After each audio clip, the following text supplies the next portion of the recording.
Hello and welcome to Global News Today, bringing you exclusive interviews with leading experts every weekday here on Al-Arabiya News. I'm Tom Burges Watson. Coming up on today's programme, we take a closer look at President Trump's visit to Saudi Arabia, the business deals, the personal relationships, and the steps taken by the US leader to bring Syria and the Syrian president in from the cold.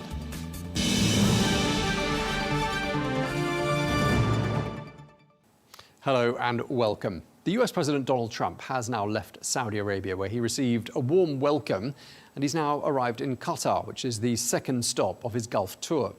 Well, in Saudi Arabia, President Trump and Crown Prince Mohammed bin Salman outlined an ambitious vision for the future of the Middle East. Well, on his first day there, the two countries signed a $142 billion defense agreement, part of a broader $600 billion Saudi commitment to invest in the United States.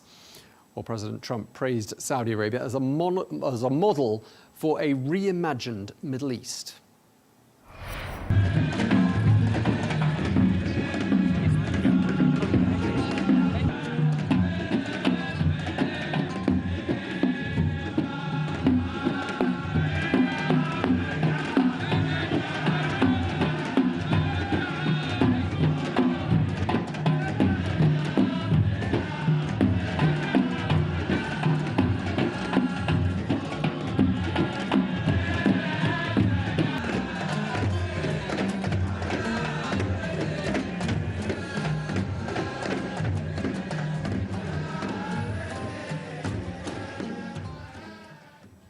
Well, in his address to the US Gulf Cooperation Council summit in Riyadh, President Trump said he will be lifting sanctions on Syria to give the country a fresh start. Here's what he said.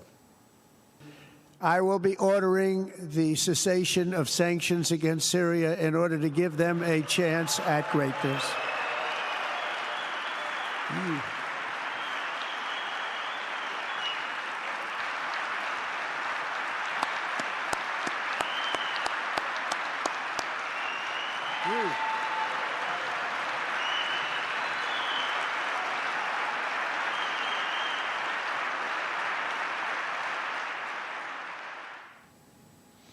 Well, let's get more. We can speak now to Jasmine El-Gamal, who is a former Middle East advisor at the Pentagon, who joins us from the UK. Thank you very much for being with us once again here on Al-Arabiya News.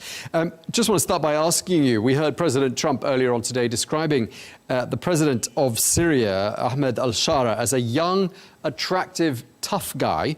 They seem to have got along very well. He said the meeting went great. Are you surprised? I'm not surprised that the meeting took place. We've been hearing about it for quite a bit, rumors that this might be happening. I know the president of Syria was pushing for this meeting to happen to sort of get a face-to-face opportunity with President Trump and speak for himself. Of course, I was a little surprised about the flowery language that the president used to describe Ahmed al-Shara, but that's President Trump. I mean, he speaks in these terms. He likes to be very personal with people when he meets them, if he likes them. And so, that's just something that he likes to do. I don't think one should read too much into that. I do think that President Trump was quite a bit influenced by both the Saudi Crown Prince, Mohammed bin Salman, and Erdogan in Turkey to both meet with President al-Shara and also to consider the cessation of sanctions on Syria.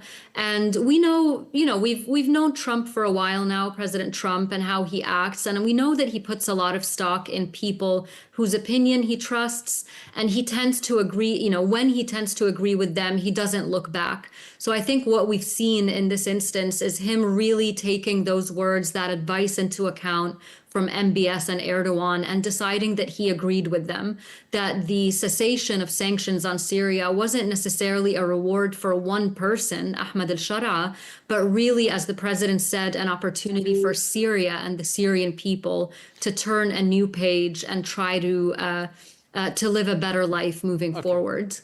But do you think there will be, there are inevitably going to be people in Washington who think, look, al-Shara's administration's been there for 6 months, and before that he wasn't necessarily in the headlines for all the very best reasons. Do you think there will be people in Washington who think perhaps this is all a little bit too much too soon? I do, and there are voices like that, and there are loud voices like that, and I don't blame them. Look, anyone who is thinking thoughtfully about this region and about U.S. foreign policy has every right to question whether this is a step too soon. But we have to keep a few things in mind. One is Ahmed al-Shara has certainly been moving for years away from jihadist rhetoric and actions. And so far as the president, and even before he was president of Syria, he's been saying all of the right things, talking about truth and reconciliation, moving beyond the painful chapters of Syria's past, engaging with allies, Arabs and Europeans in the region, globally, making it clear that he doesn't want Syria to be in war or sort of in enmity, I would say, with Israel, that he's not interested in that. So he's been saying all of the right things. But more importantly, I would just point out that a lot of these sanctions that were put in place on Syria, as you know, were sanctions directed at the Assad regime. They were Assad-era sanctions. And so it is quite natural when Assad leaves or was, deposed and ran off to Russia, that these sanctions should be rolled back. And sanctions, in the end of the day, are meant to be punitive. If someone does something wrong, you sanction them for doing so until they change their behavior. So I don't think it's completely extraordinary or irrational for President Trump to say, listen, Assad is gone. This is a fresh start. Let's do this. Let's give the Syrian people a chance and see what happens. This can easily be rolled back if things start going in the wrong direction. Sure. I mean, 14 years of warfare and, that on top of the sanctions, which were described, I think, by President Trump himself as having been crippling. How significant for the Syrian economy, therefore, that they should have been rescinded? What sort of an impact do you think it's going to make in the immediate term? I mean, it's going to be huge. I mean, it's not just about Syrians themselves being able to access the international banking system and goods and all of that stuff, but it's also importantly about other countries being able to engage with Syria's economy and do business in Syria. Before, you really couldn't do that because you were afraid of falling of U.S. sanctions, basically. So outsiders couldn't really touch Syria. So all of that hopefully is going to change now, where you not only have Syrians being able to have that access, but to open up the country to foreign investment, to foreign business. And other things that will help lift up the Syrian economy. Reconstruction, certainly, which is still makes up a big part of Syria's needs. And so all of those things, I think, in totality are going to be very positively affected. You already see Syrians celebrating in the streets of Damascus and Homs, all over social media, talking in real personal terms about how these decades of sanctions on and off have affected them and how excited and hopeful they are to have this chance at a better future. Right. And, some prosperity in Syria will actually, when you look at other case studies like Iraq, for example, the prospect of reconstruction and some investment in the country, it sort of tackles that vicious cycle that we see in lots of other places where you have obviously very little prosperity that quickly results in an upturn in violence and a peak in the number of sort of militant groups that are willing and able to fill the void left by the authorities. That must be part of the calculation, isn't it? That investing in Syria will make Syria a more stable neighbor to all those countries that border it. Of course. We see this all over the world, not just in the Middle East, that when people don't have hope in the future, then when every avenue and road in front of them they see blocked, then you have a sense of hopelessness and anger that starts to boil over. And that's never a good thing in any country. We've seen economic dissatisfaction turn into violence, turn into, voting in autocrats and nationalists. There are just bad consequences of not giving people an opportunity to dream and to build better lives. And I think that is absolutely, as you said, part of the calculus here is just that opportunity for Syrians to build a better life and give them that hope and that opportunity and ability to do so. Yeah, we heard President Trump saying that he thinks that Syria could perhaps one day join the Abraham Accords. I mean, do you think perhaps he's, perhaps one step ahead of himself on that one?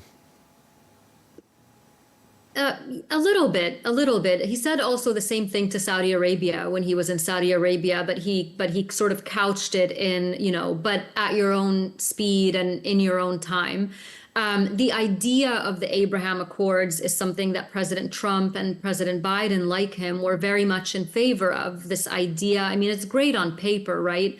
But we saw the pitfalls or the shortcomings of the Abraham Accords when you have economic peace with your neighbors. It won't necessarily translate to political peace or more security. And we've seen that over the last couple of years. And so I think the focus really should not be necessarily on expanding the Abraham Accords per se, but trying to work, which President Trump has also been talking about and trying to do. And we've seen these conversations yesterday, and I expect we'll see them today and tomorrow as well, talking about peace, talking about security and stability, talking about peace deals and peacemaking. And again, I use this term a lot, turning a new page, turning a new chapter, starting a new chapter in the region. So the Abraham Accords, I mean, in a perfect world, I think President Trump would want the Abraham Accords to be expanded to include the entire region at some point. But I don't think that mechanism is necessarily going to be the thing that he focuses on. He's going to try to be focused on a broader ecosystem of peacemaking and conflict resolution that may eventually one day lead to an expansion of the Abraham Accords. We were told there was a list of terms and conditions that sort of came attached to the lifting of sanctions, which could in turn pave the way for the normalization of ties between the US and Syria.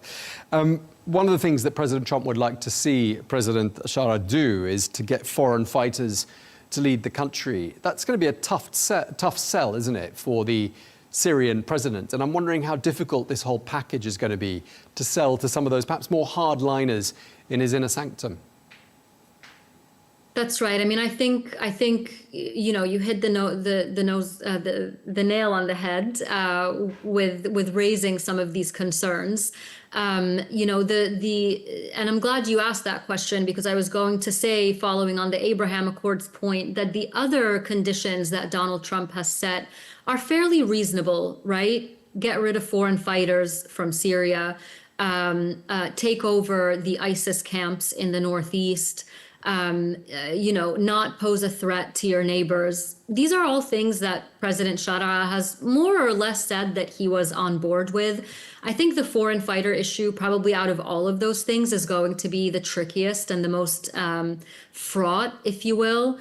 It just remains to be seen. I really can't tell you whether he's going to be able to do it, how much pushback he's going to have from some of these foreign fighters who may very well feel like, after all that they had done, that they deserve a place in Syria and that they deserve a piece of the pie. So that might be one of the trickier aspects of the transition, I think, moving forward. So you're absolutely right to mention that. Just sort of more broadly, how much of a success would you say stop one? I mean, obviously there are 3 stops on this Middle Eastern tour that we know about, because there's, perhaps there'll be a surprise stop on this Middle Eastern tour. But how well do you think stop 1 went?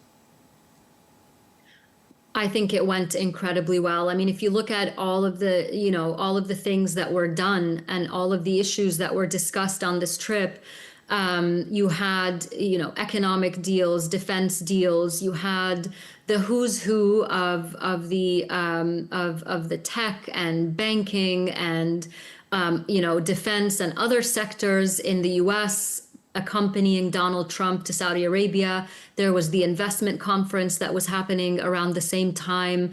Everyone that I've spoken to who's in Riyadh right now and who was in Riyadh yesterday is talking about the air of excitement and opportunity, and really going into this with eyes wide open, really understanding what challenges lie ahead and what needs to be done to solve them.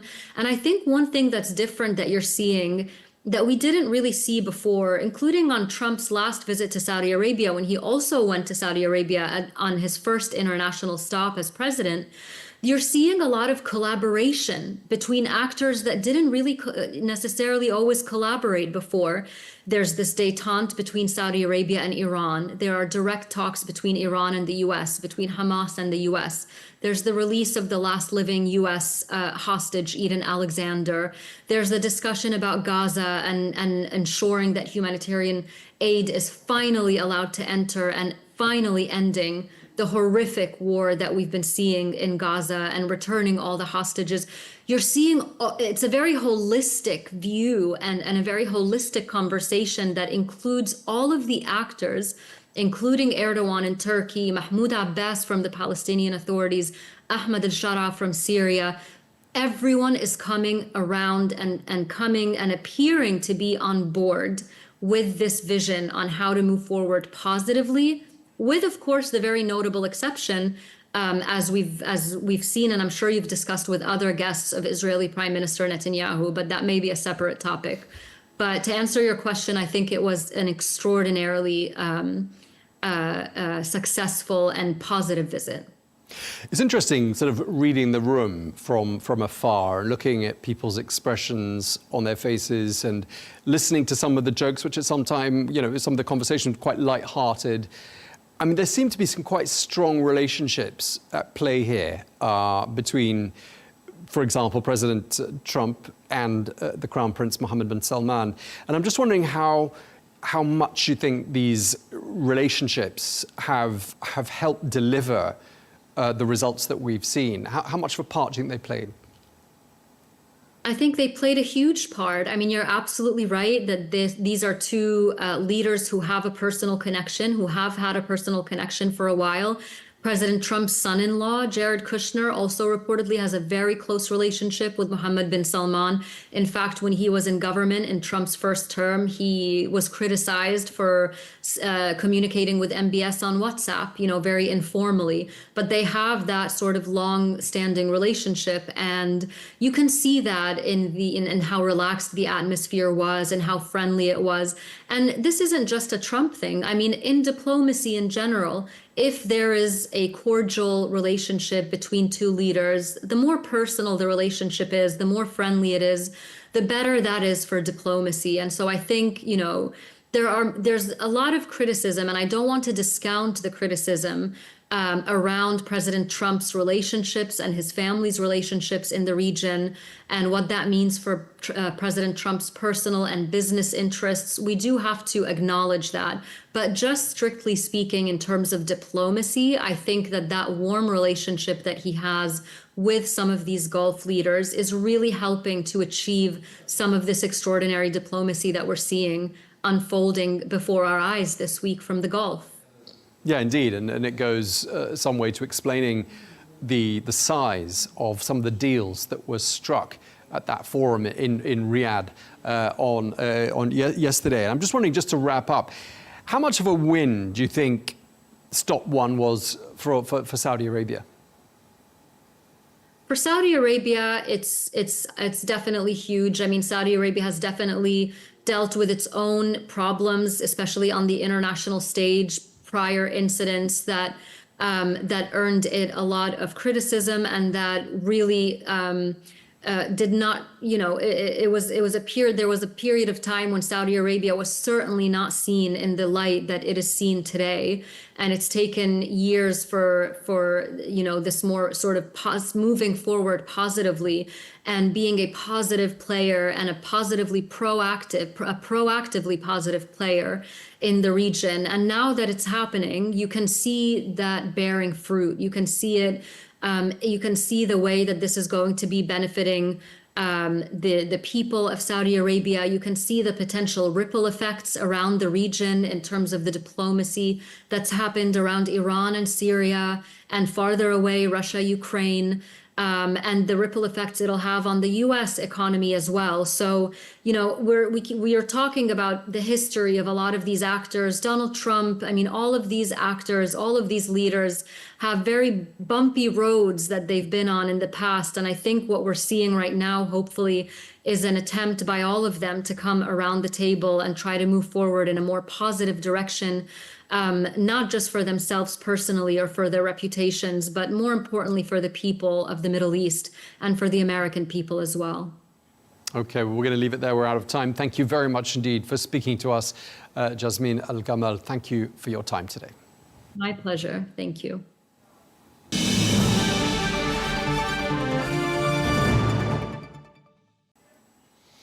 Well, we can speak now to Mike Dubke, who is the former director of communications for President Trump in the first Trump administration. He joins us from Washington. Thank you very much for being with us once again, Mike.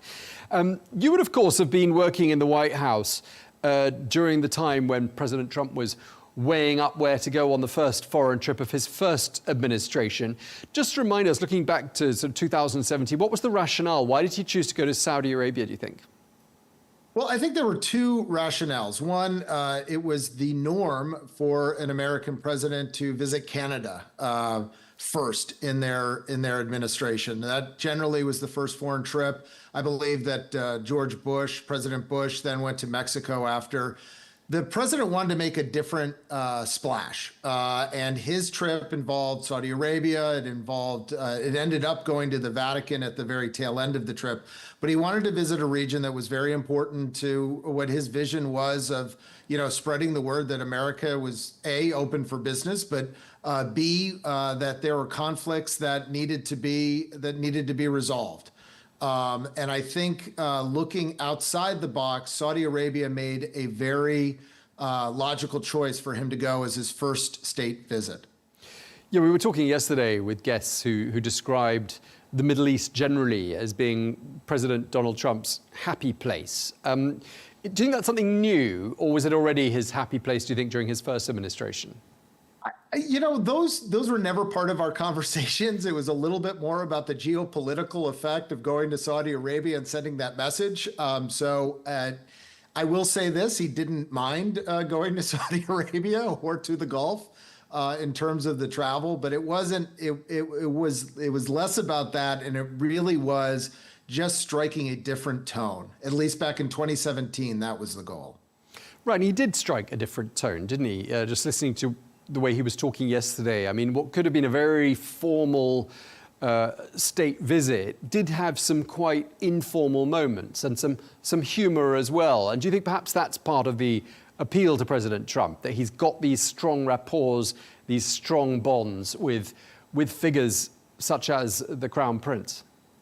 Oh, very much so. But and to your point, I think it really does show the comfort level that President Trump has being in these courts and being in this atmosphere and having these conversations with these world leaders. So from that perspective, when you look at Donald Trump over the years and in his presidency, when you see this level of comfort's the word, but it's almost an informality that shows a true rapport with the individuals that he's talking with. It's hard for him to keep that from showing through, and I think that's what you saw. In terms of what President Trump has got to bring home with him to show to the American people for this trip, I mean, he's only done stop one, day one, in full so far. Right. I mean, he's got quite a lot, hasn't he, to take back and say, this is I'm not coming home empty-handed. Well, and I think that's important. I mean, part of this, the White House put out a number of the amount of trade deals and other deals that would be set on these visits. But I don't look at that top line number. I look at what actually was accomplished on this trip. And depending on, we've got a major deal with American military manufacturers. We have a major deal on data centers. We have a major deal on AI chips. And then we have a high number of other deals. I mean, the fact that Starlink is now able to provide service to the peninsula and other places, I think a lot of this is really, these individual items, while some of them have been negotiated for a while, the fact that everyone came together and you had this collection of world business leaders there as well, I think shows the power of traveling to these locations, but also the power of getting the deal done and signing on the bottom line. There will be some in the region, in the Middle East, that feel a little bit left out of what's been happening and what is happening on this trip. I mean, Iran's one notable country, but perhaps Israel, the more notable. That would have been a logical stopping point, wouldn't it, on a Middle Eastern tour for President Trump? Well, if again, if we look back to 2017, Israel was part of the original travel that the president had, and I think it's notable that it is not part of this trip. On the one hand, on the other hand, there has been full engagement with Israel throughout the first months of the Trump presidency in a way that there wasn't in 2017. I think this is a very focused trip on economic development. But when you take a step back and you look at some of the conflicts, I think Iran is a perfect example. There have been, over the last several weeks, very intense negotiations. Now, whether you say they've been in person or adjacent to each other, Iran has some very serious decisions to make as to how they want to go forward. Syria, we can talk about Syria in a second, but I think that was an historic announcement by the president vis-a-vis Syria. And then in terms of what is happening in Israel right now, as I said, I don't know that his traveling to Israel at this point, it may have been more of a distraction than it would have been helpful to the overall situation there, just because they've been so engaged. This administration has been so engaged in that conflict since they entered the White House on January 20th.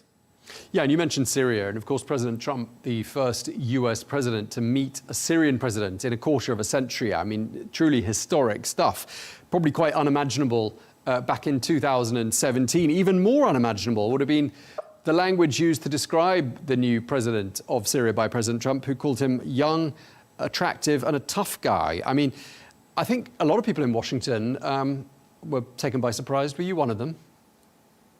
I was taken by surprise that he made the announcement on this trip. I was taken by surprise that he met in person for 30 minutes to a certain extent. But the Syrian conflict has been going on for so long. When I was in the White House in 2017, what we were dealing with was just a very different Syria. I mean, there were conflicts between U.S. and Russian troops in Syria back in 2017. There was in terms of where we were back then in Trump 1.0 versus Trump 2.0, I would even say several months ago it would have been unthought of that this meeting would have taken place. The president does like a surprise. The president does like to make an impression. And I think for Syria to really advance and be welcomed back into the community of nations, these types of steps had to happen. And I can't imagine the amount of work that went into making sure that making the announcement in this place at this time was the right thing to do. But when the president makes his mind up, he generally goes forward with haste. And I think that's what you saw yesterday. There's going to be a bit of suspicion, isn't there, on both sides? Has to be. Yeah, I mean, the new leadership in Syria and some of the people who are close to the Syrian president might think it's a little early for ties with, what was until quite recently an ideological enemy, and perhaps those in Washington who think it's perhaps a little early, just 6 months into this new administration in Damascus, to be making such overtures. What do you think will be the conversation in Washington? I think the conversation in Washington will be less about the overture and more about how far that overture will go. By that I mean, I don't know that it's too early. I mean, we are testing each other out on both sides of this, and I think again, on a world stage where the rest of the world is looking, do we now have leadership in Syria where Syria can be, rather than an outlaw state, can be part of the community of nations? How the pace of those conversations and the pace of that welcoming goes, I think will be determined over the next several months and years, with both sides having to prove to the other that they are going to be welcoming and willing partners. As long as there's the ability to pull back, I think this will progress, but I think this will progress at a slower pace than this surprise announcement that we had yesterday. Now, casting our minds back to 2017, that was the year that Qatar was somewhat isolated. We see President Trump, who is there today. Obviously things have changed a lot since 2017, which was one of the worst crises Qatar's ever faced. Is that all water under the bridge now, do you think? I don't think it's all water under the bridge, but between the first Trump administration and today, we've seen Qatar really be central to, well, we've seen them be central to the negotiations between Israel and Hamas. We've seen them be central to other conflicts around the world, and we've seen how they have tried and really have made strides in being, again, I talked about Syria being welcomed back into the community of nations, but Qatar has done the same as well. Is there still suspicion? Yes, absolutely. But again, this is, the world evolves and it keeps changing. And if we keep viewing countries and we keep viewing portions of the world in the same way that we did 10 years ago, 20 years ago, this relationship will never evolve. And it was in a bad place, and hopefully it's going to a better place. And when you look at the choices of destination on this trip, Qatar being today's, yesterday's being Saudi, and the third stop being the United Arab Emirates, I mean, what sort of a thread are you seeing? What do you think went through the minds of the people who devised this itinerary with the president, their rationale, not least for having Saudi Arabia as the first stop on that three-stop tour? What do you think went through their minds? Well, I think this is a much more focused trip than we had in 2017. He is not going to a European nation. He's not going to Israel, as we've previously discussed. So I think this trip is very much focused on this region of the Middle East, but more importantly on trade and relationships and that development. So I think what went through their mind really was that they wanted a very hyper-focused trip with little distractions, and it made sense, obviously, to stop in Saudi Arabia first. And just looking at the comms and listening to the speeches, in particular the big speech in Riyadh yesterday, I mean, when you were in your role as White House Communications Director, I mean, did you have to write speeches like that for the president when he was going on a trip? Did you write the speeches he made on his first trip, or would they be? Does he tend to improvise when he gives a major address like the one he gave yesterday? Well, what happens with the president is he always has a speech that is written for him, and then he reviews that speech. He makes changes to it, and it's kind of an iterative process that goes back and forth. And the process for this speech probably started weeks ago. But then Donald Trump being Donald Trump, he goes off script a lot.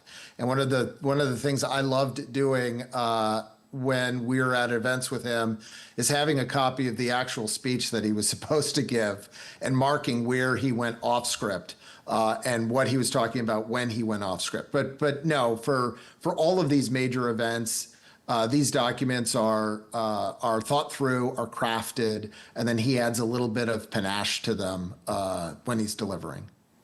Okay, and if we say that the big photo moments of the 2017 visit to Saudi Arabia by President Trump were the photograph of him standing with the King of Saudi Arabia beside the globe, the sword dance. Right. What would you think will stand out from this trip? What do you think is going to go down in history from the 2025 visit to Saudi Arabia by President Trump? Honestly, I think it's the meeting with the Syrian leader. I do think that that's going to be the iconic shot, very similar to Trump meeting with Zelensky at the Vatican for the Pope's funeral. I think when you have something that is two world leaders coming together in a circumstance that is unusual, generally those are the photographs that survive history. Unless something else happens in the next couple of days, I think that's going to be the shot that will define this trip. Okay, we're going to have to leave it there. We're out of time. Thank you very much indeed. Always a pleasure talking to you. Mike Dubke, thanks a lot. Thank you so much. Have a good day. You too.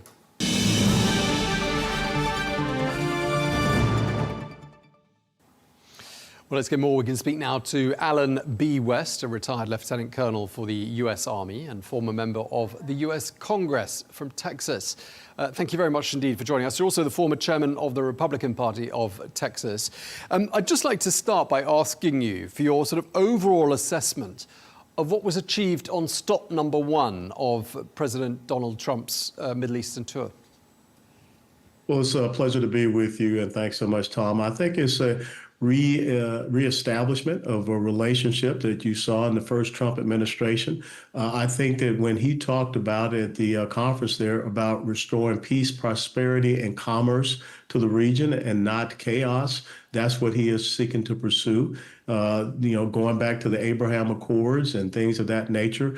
Remember, there was once upon a time we did not hear about Hamas, Hezbollah, or Houthis, but yet in the past 4 years, we have seen an increase and a rise of their influence and their actions and activities. So I think that President Trump is trying to go back and reestablish the relationship and get us back on a path of peace and prosperity there in that region. Sure, and it looks like President Trump isn't going to return back to the United States empty-handed already. I mean, stop number one, he's returning with a $600 billion commitment from Saudi Arabia to invest in the US, a $142 billion arms sale to the kingdom. I mean, some pretty major results, aren't they? Absolutely, major results. One of the things we learned in our strategic studies back at the Army Command and General Staff College is this thing called the DIME theory. That's the elements of national power. It stands for diplomatic, informational, military, and economic. So I think this trip of President Trump is definitely focused on the diplomatic and economic aspects of national power, and also, bringing in the Saudi Arabia, because what I think is so important that we do is we look at how we can isolate countries like Iran and isolate Russia and China, who are trying to come together and form, let's be very honest, this new 21st century axis of evil. So we have to reestablish the relations that we had there in the Middle East to make sure that Iran does not become a dominant hegemonic power in the Middle East. And I think that's a big concern for the people there in Saudi Arabia. Some people were, concerned or surprised that President Trump hasn't factored Israel into this trip, and he's done quite a lot of things that appear not to have been done in visible, at any rate, participation with the Israelis, notably talks on Yemen, talks on Iran, the latest announcements on Syria, which we'll come on to in just a moment. I mean, what do you read into that? Well, I would tend to believe that President Trump is not going to go down and make some of these statements and announcements without having had discussions with Prime Minister Netanyahu. And we know that they have a very good relationship. And I think that Prime Minister Netanyahu knows that President Trump has his back. And you see Israel being able to take more aggressive actions against Hamas. And we just recently had the American hostage that was held there for a couple of years released. So just because you don't have Israel there, I don't think that the necessary issues that Israel is concerned about are not going to be represented in some of the things that President Trump is saying. And I think that Israel wants to see peace and prosperity in the region, and they don't want to see the growth of Islamic terrorist activity that threatens them. Exactly. And actually, one of the things President Trump has said in this regard is that he says the fact that he's got relationships with countries in the Middle East is actually a very good thing for Israel, because, of course, it means what's happening in the countries surrounding Israel is on the whole, there's some degree of U.S. involvement in it. Mm-hmm. What's your sort of feeling, just moving on to some of these other issues, and notably let's talk about Syria. Were you surprised to see the president of Syria brought in from the cold quite so quickly? Yeah, I will admit that that was a bit of a shock. And, having served over there in the Middle East in uniform and knowing that the interim president of Syria was a former member of al-Qaeda in Iraq, that's kind of a bit of a head scratcher. And he was someone that had been detained and in prison. But if there's an opportunity for us to try to change the direction of Syria, let's try to do that. But I want to make sure that we have some conditions that are there before we just blanket release sanctions, because we do not want to see Syria fall into the sphere of Iran. And we know that that is becoming something that may not happen going into the future. We know that Iran, who has been very focused on having a land bridge that takes them over to the Middle East, that is severely threatened. We know that Hezbollah has been decapitated. So there is an opportunity once again. And I talk about those four elements of national power, the diplomatic element and the economic element. I think President Trump is trying to leverage that. And so let's see if the interim president of Syria is willing to come to the table and do the things that are necessary for, again, to have peace and prosperity. But there have to be some conditions that have to be met. And so let's see how we test those waters. Yeah, in fact, there was perhaps some of the loudest applause at the forum yesterday in Riyadh, the investment forum, when President Trump announced that sanctions were going to be lifted on Syria. I mean, it sounds like President Trump himself was aware of the level of applause that that announcement attracted.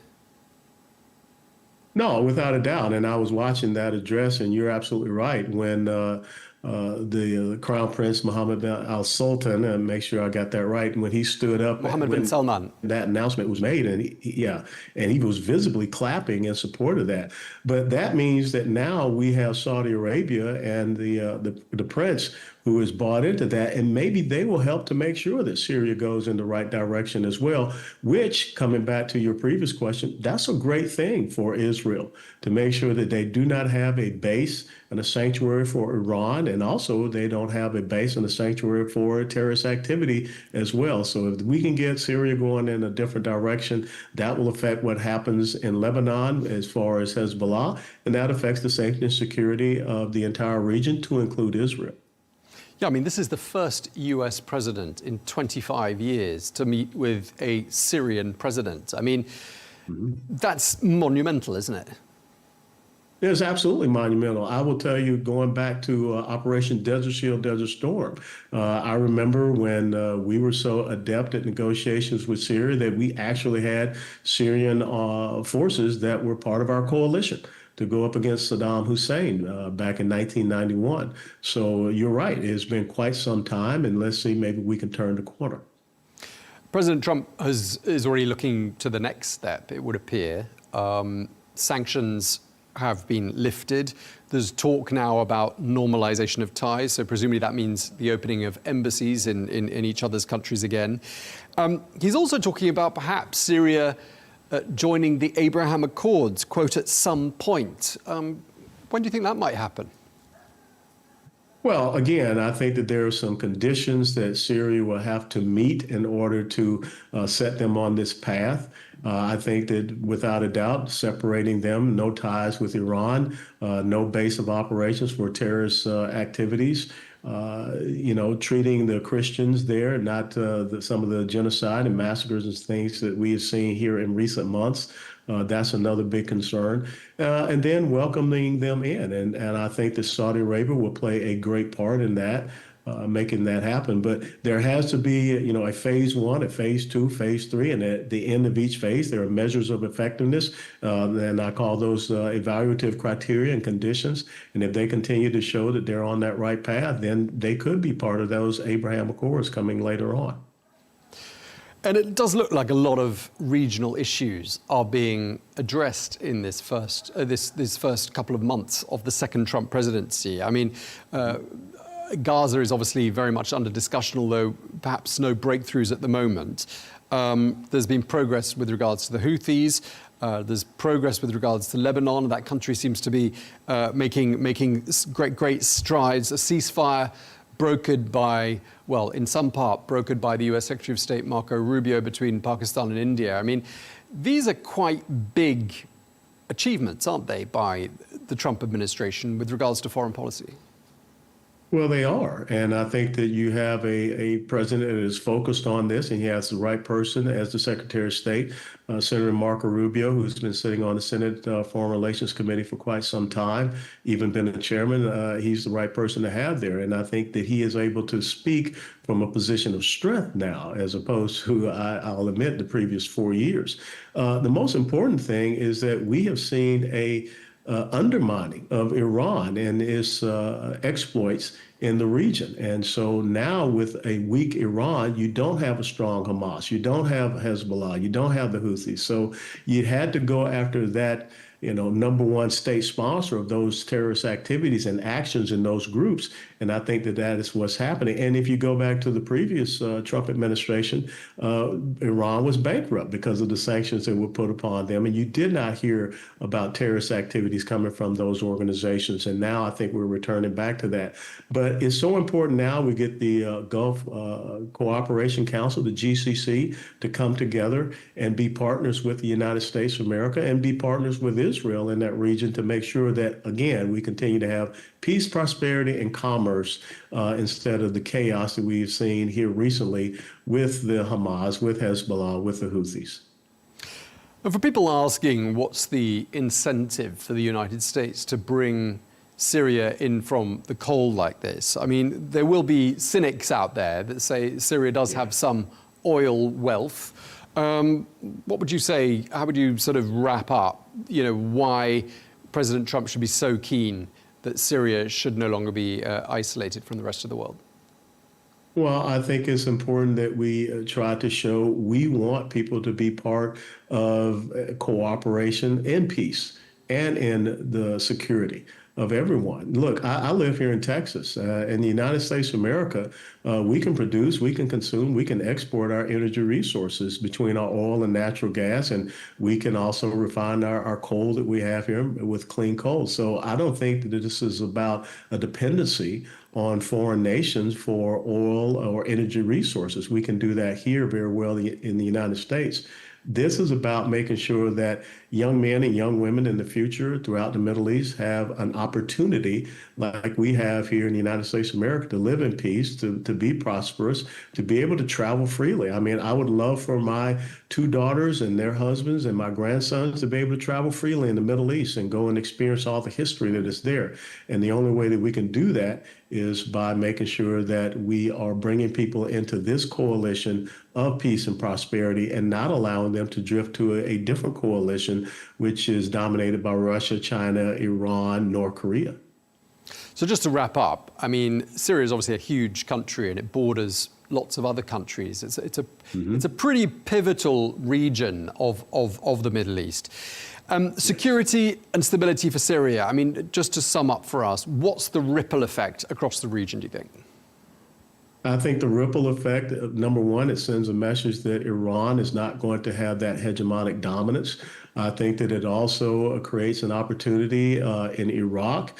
It also creates a better opportunity in our relations with Turkey. I'm very concerned about, their leader there, President Erdogan, and making sure that he does not drift over into an Islamist camp.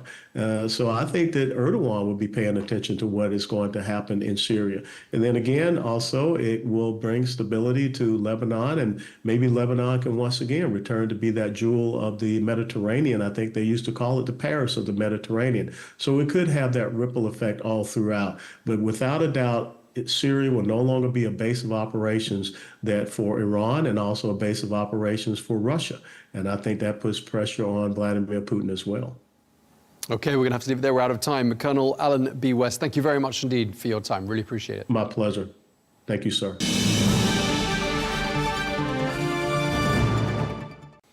Well, let's get more now. We can cross to Greg Swenson, Chair of Republicans Overseas, who joins us from Chicago. Greg, great to see you again. We spoke at the beginning of the week as we sort of looked ahead to this visit to the Middle East by President Trump. What's your overall assessment of how Stop 1 in Saudi Arabia went? Yeah, Tom, so far so good. I thought it was a great success. I thought his speech was particularly well received and particularly exciting. And so I think, so far so good. And in terms of what President Trump brings home, he's not going home empty-handed by any stretch of the imagination, is he? No, I think, the transactional nature of President Trump was pretty obvious on this trip. And, he's got a lot of foreign direct investment coming into the country. We've seen that in our business as well. A lot of investors want to be in the United States, not just not just because we're an ally or for relationship purposes, but it's good returns. And that's why the Middle East has been very well invested in the U.S. for generations. But I think you're seeing that really stepped up. So good for President Trump for looking after Americans on this trip. And in terms of the highlights of that Saudi stop, what would you say will be the biggest highlight? What's going to go down in history, do you think? Well, surely the defense arrangement was probably the highlight. You know, it's a major commitment from the Saudis to buying jets and other military equipment. So I thought that, you know, that's probably the highlight. But there was a lot of other investment discussed, and I think you'll see, you know, up to $1 trillion in foreign direct investment just from the Saudis, and then, you know, he's in Qatar today as well as you know, heading to the UAE. So. You know, I think this is a so far so good trip. Surely the direct investment in the United States is probably the highlight. Yeah, and from a sort of geopolitical standpoint, I mean, one of the things that a lot of the headlines are about today was the handshake and the discussion between President Trump and the Syrian president. I mean, that's a scene that not many people could have imagined, let's say, 6 months ago, isn't it?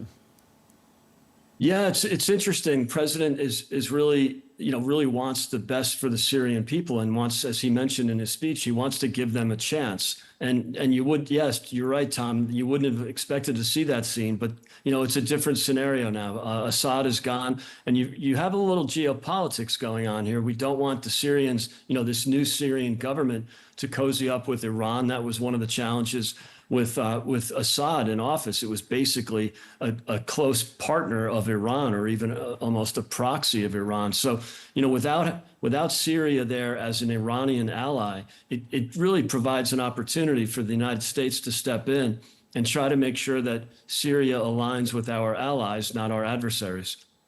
Sure, and hard to believe that back in December there was still a $10 million bounty on the head of the president of Syria, as he now is. This is sends out a message, doesn't it, to the rest of the region, that in fact, if you come in from the cold and you engage with the United States, I mean, it sort of does pretty impressive things to your economy. I mean, does that sort of sum it up, do you think? I think it does, Tom. I mean, think about President Trump has arranged for the termination of 83 terrorist leaders so far in his term. I mean, that's an amazing statistic. So he's not afraid to use force when someone has no chance of redemption and is you know, an obvious enemy of the United States, and is putting our especially if they're putting our soldiers at risk. But I do think there's always that moment or potential of redemption. And the president quite rightly referred to Germany and Japan, who we, you know, really helped liberate their people and their economy, you know, by winning and by victory. But then we ended up rebuilding their countries, and they turned into the second and third largest economies in the world for quite some time after World War II. So, you know, look, I think the president is an optimist by nature. He knows that economic transactions, economic growth is always a better alternative and leads to peace. So I think he's got all the right messages in mind here. I mean, he looked like he was enjoying himself yesterday and today. And I think he seems to enjoy, and he has enjoyed, building personal bonds with a number of regional leaders. And I'm just wondering how valuable you think that is in terms of delivering for the American people. Yeah, I think it's a great relationship, obviously, that he's built with MBS. He's done the same with MBZ and Sheikh Taknoun in the UAE. And I think it's a testament to his diplomacy. For all the critics on the left that, you know, suggest that he's an isolationist, he's really not. He's a diplomat. He does things differently, and sometimes it's unorthodox. But in this case, it's a real testament to his commitment to the region and bringing peace through strength, but also peace through business and peace through economic growth. And I think, you know, this partnership with the region, I think is really positive for Americans, because we have so much foreign direct investment coming into the country that creates jobs, that creates economic growth, and ultimately the most important thing, which is real, you know, inflation adjusted wage growth. So all these things are fitting together rather well, you know, especially in the energy sector, where, you know, we we the U.S. are becoming will become the leading oil producer in the world, like we were in Trump's first term, and that basically means we become the swing price. And perhaps the big oil producing countries don't love lower oil prices, but I think they'll learn to live with it. And it's better to cooperate with the U.S. And everybody wins with lower oil prices. It's great for both economies. Right. When you see President Trump having obvious fun and enjoying some jokes with his audience, for example, as he did yesterday, I mean, where do you think his sense of enjoyment visiting the Middle East comes from? What do you think he likes about this part of the world? Well, he is known as, the art of the deal, or the author of the art of the deal. He loves transactions. Again, he loves doing business as opposed to doing war. He's very much an anti-war president. So, but I do think he loves the region. He loves what the Saudis and the Emiratis have done with their countries. He mentioned that in his speech yesterday, that they've done it in their own way. And so it's, they might have a lot of differences with America, but a lot of similarities as well. And I think he could say the same for Israel. And I think, he's looking at, continuing the success of the Abraham Accords. I thought that was really important to him, the legacy of his first term. He wants to pick up where he left off. So he really has high hopes for the Saudis joining, and he's very pleased that the Emiratis have stuck it out with the Abraham Accords.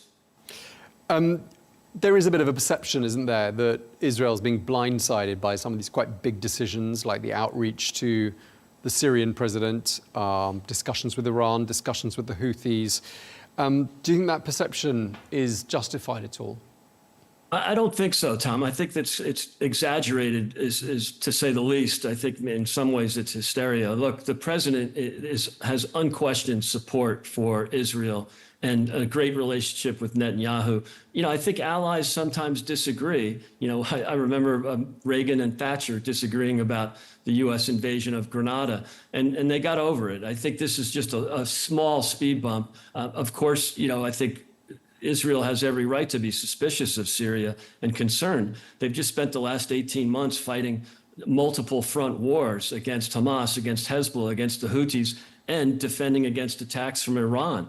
And so it's really important for the president to make sure that Syria doesn't ally with Iran again, and that ultimately is beneficial for Israel.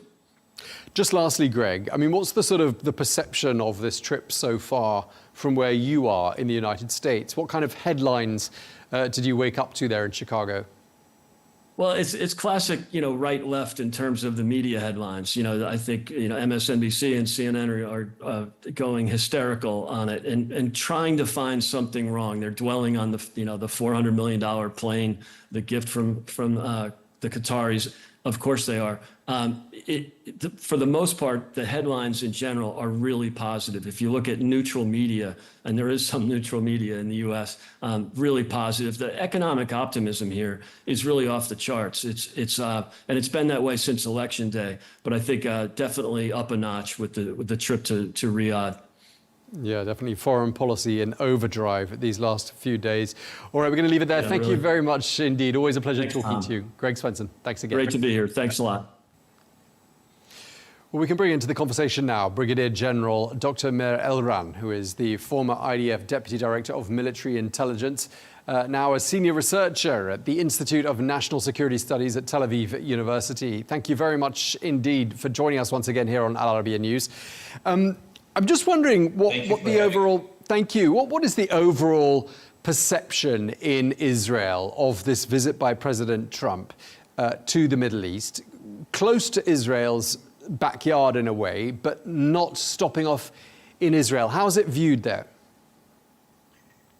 Well, let me put it this way. I mean, there is no doubt that the visit of President Trump to the Middle East is very, very significant, very central. It shows how important it is for us to sort of reorganize or restructure what's happening here in the Middle East in terms of the geopolitical setting.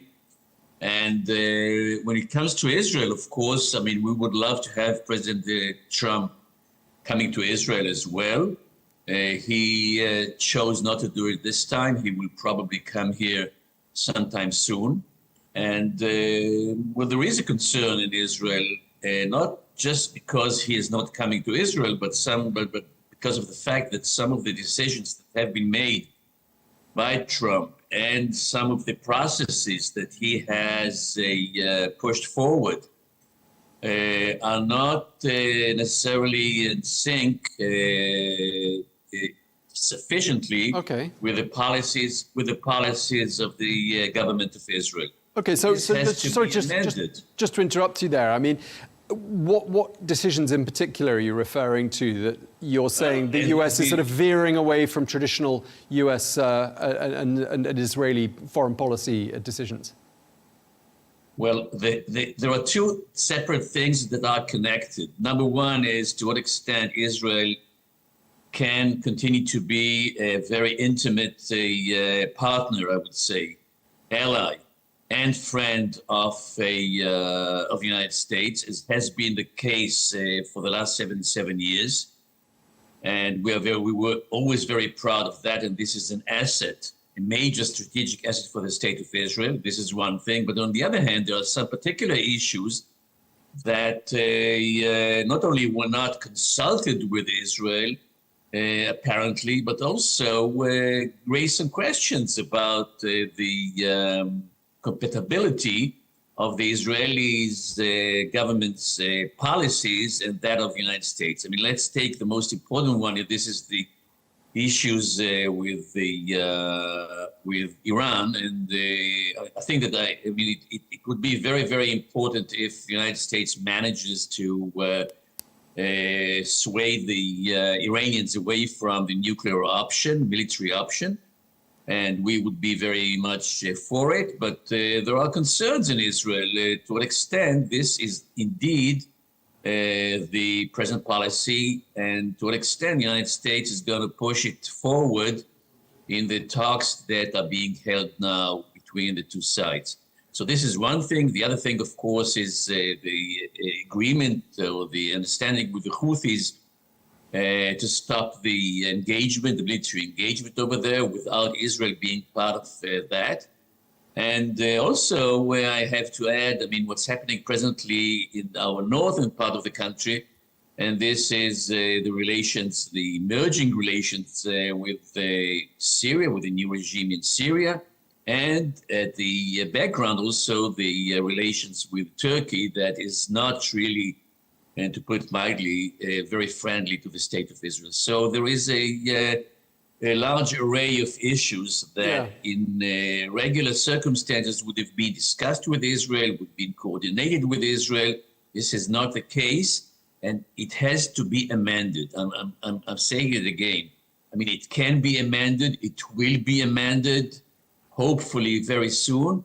But it depends not only on the United States, also depends on Israel. Sure. And I'm not sure that the Israeli government is, how shall I put it, understanding the significance of the moment, and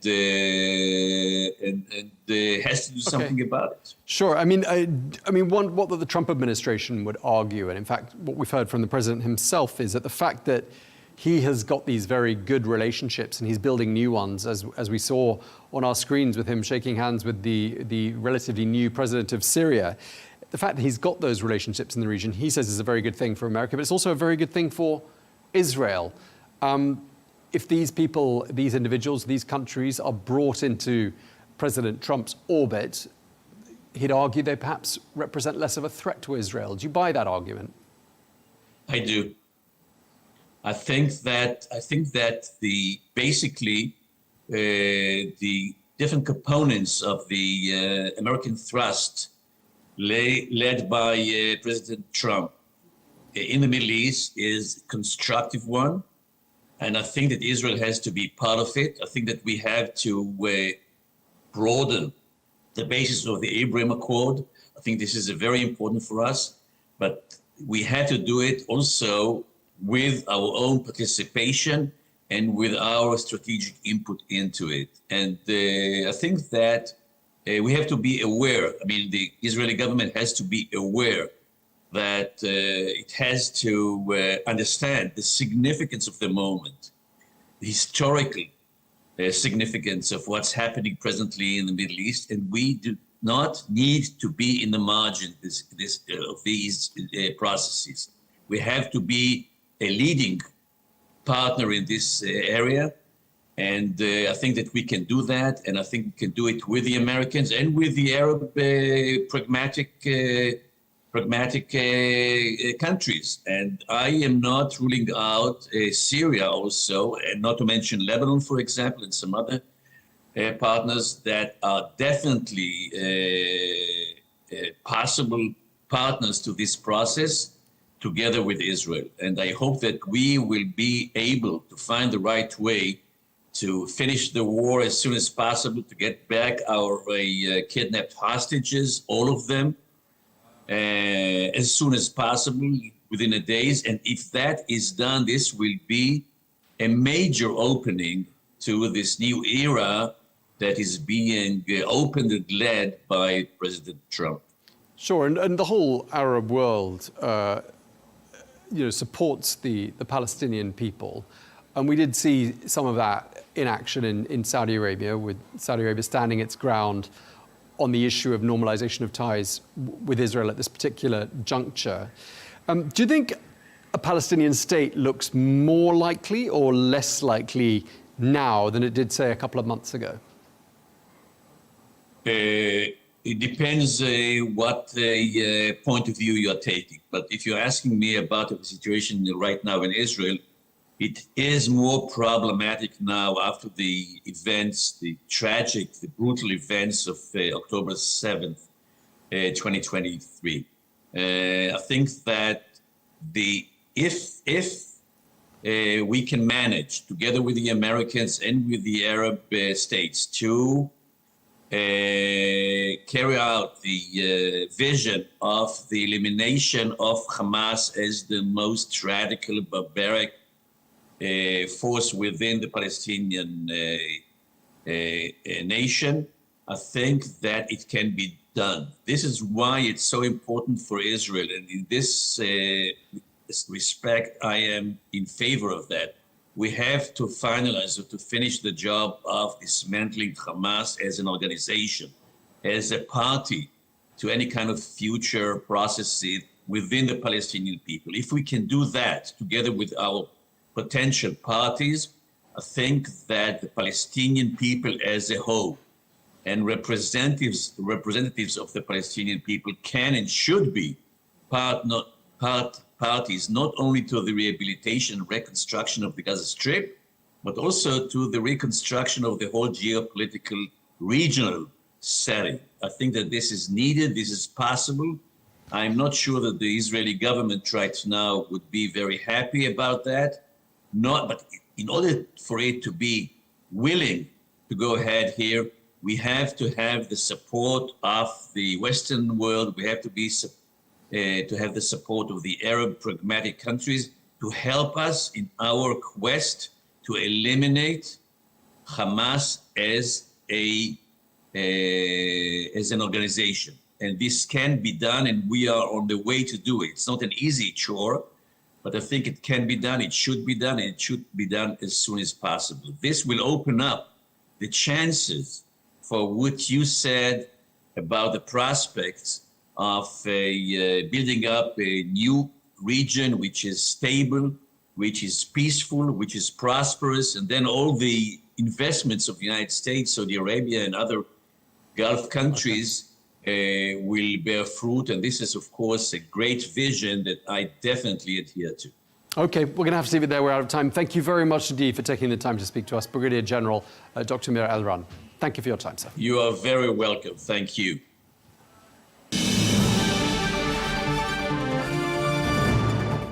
Well, that is all we have time for on Global News today. Thank you very much indeed for watching. Be sure to join us again tomorrow for more exclusive interviews. Until then, goodbye.